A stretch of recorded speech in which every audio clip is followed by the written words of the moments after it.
हैंगे करे के छिए ना तो ताली बजे अहाँ गबियो आ देखियो एबेर कते ताली बजै छै। अच्छा चलू देखिए भैया हम बाजी लगा लेलिए एही सबके बॉल बुत्ता पर। हां गबियो कौआ बजले भेले हो जय हो चिड़ै के सगरो भेल छोरू छोरू छोरू के सया भूल भगई कौआ बजले भेले हो कौआ बोले बोले हो चिड़ै के सगरो भेले हो छोरू छोरू छोरू के सया भूल भगई कौआ बजले भेले हो।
हमरा तो किछ होबे लागल आ उम्हर जे छै त अहाँ के जे जते भी लेडीज पार्टी वो सब किछ कह रहल छै हमरा देखो। हां यो वही के देख अहाँ कोट पेट एहन जे पहिर के आयल छियै ड्रेस जे मैचिंग कर रहल छै। हां त अहाँ कोनो नीक आँखि के डॉक्टर से देखाओ।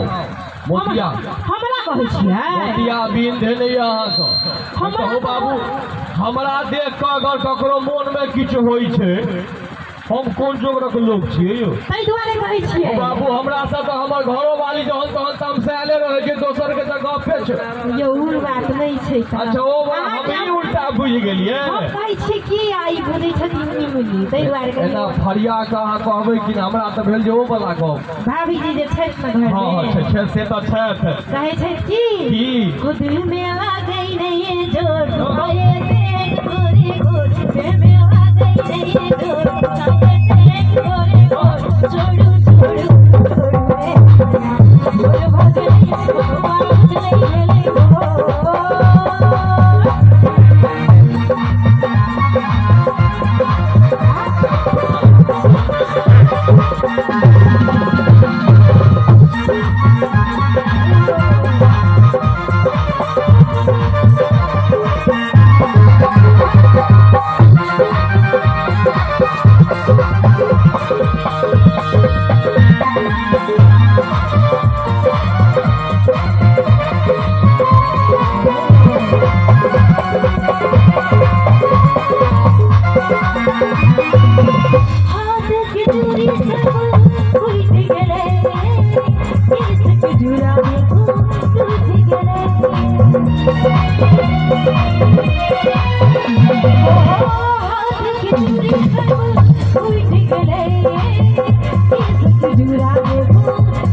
बोल भगले ले हो